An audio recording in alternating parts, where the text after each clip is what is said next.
Alright guys, स्वागत है आपका इस वीडियो में। तो फाइनली यहाँ पे डैंडेलियन का 7th एपिसोड आ चुका है और एपिसोड की शुरुआत में यहाँ पे हमें ना कोई अलग ही सीन दिखाया जाता है।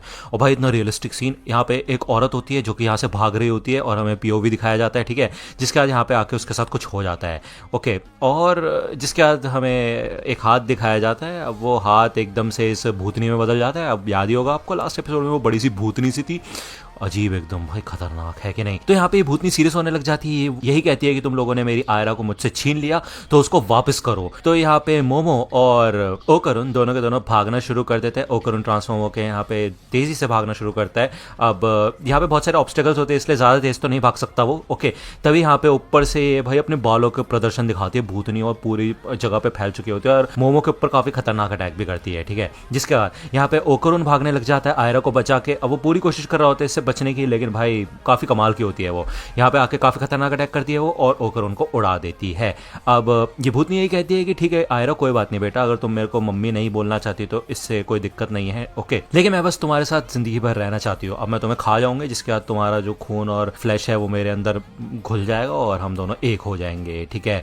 अब यहाँ पे जब वो आगे बढ़ने की कोशिश करती है तो बढ़ ही नहीं पाती, क्योंकि आपको पता ही उसने अपने बालों का प्रदर्शन दिखाया। उसके बाल जो थे वो पूरी जगह पे फैल चुके होते हैं, तो वो एक तरीके से बंध चुके होते हैं इन चीजों से। तो ये ओकरुन की ट्रिक थी इधर उधर भाग के उसको फंसाने की, उसके बालों को गार्ड बंधवाने की। तो भाई ये औरत काफी ज्यादा गुस्सा हो जाती है, मतलब ये भूतनी, और भाई ये सारे पिलर्स को तोड़ना शुरू कर देती है अपने आप को फ्री करने के लिए। तो यहाँ पे मोमो आती है और अपने साइकिक हैंड से उसके पैर पकड़ने की कोशिश करती है उसे रोकने के लिए। मोमो यहाँ पे ओकरुन से कहती है कि तुम अपने फुल थ्रॉटल का इस्तेमाल करके यहाँ पे इसको पूरे तरीके से उड़ा सकते हो, उसके चिथड़े उड़ा सकते हो। अब आपको याद होगा पहले यहाँ पे ओकरुन ने अपनी एबिलिटीज का इस्तेमाल किया था, उस एलियन को हराया था फुल थ्रॉटल से, ठीक है ना, और उस लोकेशन बाउंड स्पिरिट को भी हराया था। लेकिन इसके सामने वो ज्यादा कुछ कर नहीं सकता क्योंकि उस टाइम तो उसकी जान खतरे में थी। यहाँ पे ऐसा कुछ ज्यादा खास है नहीं। इतने में यहाँ पे हमें दिखाया जाता है कि ये भूतनी अपने बाल ही तोड़ लेती है भाई सारे के सारे इनको पकड़ने के लिए और कहती है मैं तुम्हें जान से मार डालूंगी, ठीक है। तभी यहाँ पे ओकरुन आता है जब वो औरत यहाँ पे हमला करने वाली थी मोमो के ऊपर, और आते साथ ही इस भूतनी को उड़ा देता है। अभी भूतनी तो जाकर ठुक जाती है उधर, ठीक है, लेकिन यहाँ पे ओकरुन की भी बुरी तरह से वाट लग चुकी होती है। उसके बैग में से ग्रैनी बाहर निकलती है और वो कहती है कि वैसे भी उस औरत ने मेरी पावर का मजा चखा है तो थोड़ी देर तक तो नहीं उठेगी, ठीक है ना,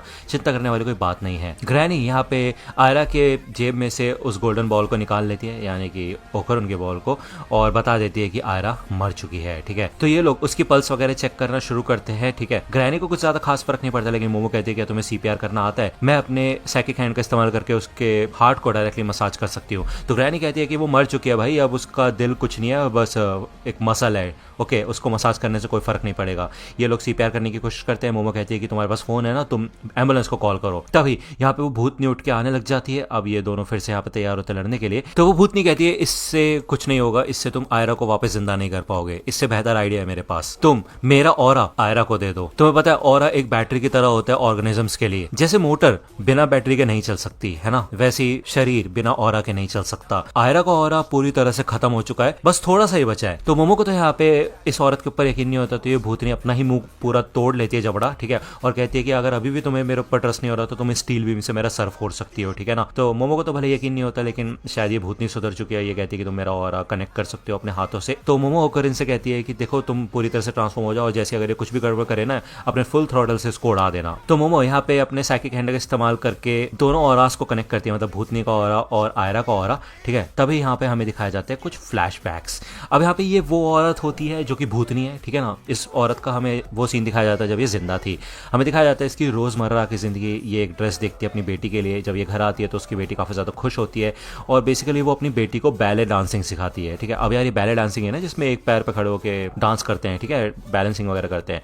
हमें यह दिखाया जाता है कि इनके पास थोड़ी पैसों की प्रॉब्लम होती है, लेकिन वो अपनी बेटी के साथ काफी ज्यादा खुश होती है, ओके। ये पूरा 5-6 मिनट का बिना डायलॉग का हमें सीन दिखाया जाता है, लेकिन मैं तुम्हें फिर भी एक्सप्लेन कर रहा हूँ, यही इनकी रोजमर्रा की जिंदगी होती है और वो अपनी बेटी को एक बैले डांसर बनाना चाहती थी। लेकिन तभी एक दिन यहाँ पे एक बंदा आता है जो कि इस औरत को बहुत बुरी तरह से मारता है और ये लोग यही कहते हैं कि तुम्हें क्या लग रहा था तुम हमसे बच जाओगी, और ये लोग इस औरत की बेटी को उठा के ले जाते हैं।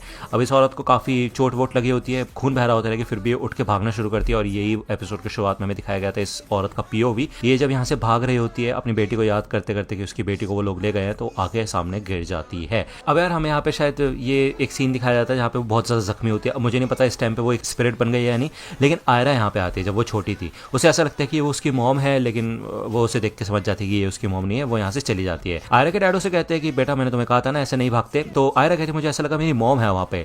तो उसके डैड कहते हैं बेटा नहीं, मॉम नहीं हो सकती। तो यहाँ पे आयरा उससे पूछती है कि मॉम किधर चली गई। तो डैड बताते हैं कि मैंने तुम्हें काफी बार बताया है कि मॉम ऐसी जगह जा चुकी है जहाँ से वो इतनी जल्दी वापस नहीं आ सकती। तो तुम्हें स्ट्रांग बनना होगा जिससे कि तुम खुद अपना ख्याल रख सको, जिससे कि जब भी मॉम आए तो उन्हें पता चले कि आयरा कितनी ज्यादा स्ट्रांग लड़की बन चुकी है ना। तो बेसिकली आयरा की मॉम कोई अलग ही औरत थी लेकिन उसकी डेथ हो चुकी थी। और यहाँ पे ये औरत आयरा को गलती से अपनी बेटी समझ लेती है। उसको ये याद करना होता है कि उसने कुछ इंपॉर्टेंट खो दिया था अपनी लाइफ में, लेकिन आयरा को देख के उसे समझ आ जाता है कि उसने अपनी बेटी को खो दिया था। इसी वजह से यहाँ पे वो एक शपथ लेती है कि वो आयरा को प्रोटेक्ट करेगी। ओके, यहाँ पे हमें फिर से अभी का सीन दिखाया जाता है और ये सब देख के यहाँ पे भाई आयरा को तो होश आ जाता है, साथ के साथ मोमो भी नीचे गिर जाती है। अब ओकरुन कहता है क्या कर दिया तुमने उसके साथ, अब तुम्हारी वाट लगाता हूँ मैं। लेकिन मोमो उसे रोक देती है और कहती है प्लीज उससे कुछ मत कहना। यहाँ पे मोमो खुद रोने लग जाती है क्योंकि ये पूरी की पूरी स्टोरी उसने देख ली होती है इस औरत की।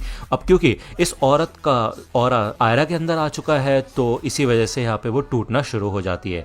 तो ग्रैनी यही बताती है कि ऑब्वियस सी बात है और एक बैटरी की तरह होती है, बिना बैटरी के शरीर नष्ट हो जाता है। तो इसी वजह से ये भूतनी यहाँ पे गायब होने लग जाती है। ग्रैनी बताती है कि इसको कोई भी याद नहीं रख पाएगा, ना जिंदा लोग ना मरे हुए लोग, ये किसी दुनिया में नहीं जाएगी, ये वॉइड में चली जाएगी, ठीक है ना, क्योंकि इसका ऑरा गायब हो चुका है। तो ये काफी बुरी बात होती है। मोमो कहती है कि हम इसे बचाने के लिए कुछ कर नहीं सकते क्या। तो ग्रैनी यही कहती है कि ये तो उसके खुद के दिल में है कि वो दिल से शांति पाना चाहती है या नहीं। तभी यहाँ पे आयरा उठ के आती है और आके यहाँ पे वो हक कर लेती है इस भूतनी को, मतलब इस औरत को, और कहती है कि mommy thank you so much. तो यार ये सुन के शायद इस औरत को शांति मिली होगी और ये एक अच्छी जगह जा पाएगी जहाँ पे इसकी पहल, ठीक है ना। तो यार ये एपिसोड यहीं पे खत्म होता है। नेक्स्ट एपिसोड आएगा नेक्स्ट वीक। अगर आपको वीडियो पसंद आए तो लाइक करना, सब्सक्राइब कर लो चैनल पे नए हो तो। मिलता हूँ आपसे अगले वीडियो में, तब तक के लिए गुड बाय।